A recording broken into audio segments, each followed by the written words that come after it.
அஸ்ஸலாமு அலைக்கும் வரஹ்மத்துல்லாஹி வபரகாத்துஹு. தினமும் ஒரு ஹதீஸ்.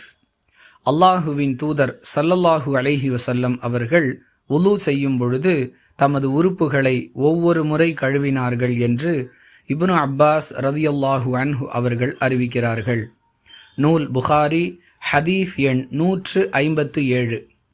அன்பிற்குரிய அல்லாஹுவின் நல்லடியார்களே, பொதுவாக உது செய்யக்கூடியவர்கள் தமது உறுப்புகளை 3 முறை கழுவ வேண்டும் என்பதையே நாம் அறிந்து வைத்திருக்கிறோம்.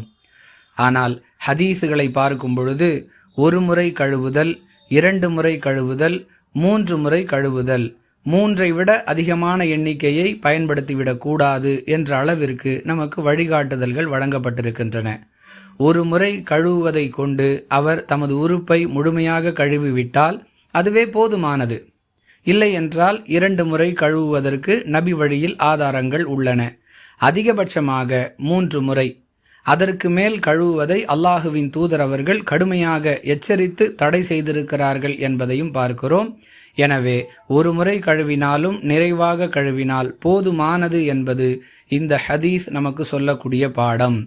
இதுபோன்று சிறு சிறு விஷயங்களையும் நபிகளாருடைய நடைமுறையிலிருந்து அறிந்து செயல்படுத்தி நன்மையை பெறக்கூடிய நன்மக்களாக ஆகுவதற்கு நாம் அனைவருமே முயற்சிக்க வேண்டும். வாஹிர் தஅவானா அனில் ஹம்துலில்லாஹி ரப்பில் ஆலமீன். அஸ்ஸலாமு அலைக்கும் வரஹ்மத்துல்லாஹி வபரகாத்துஹு.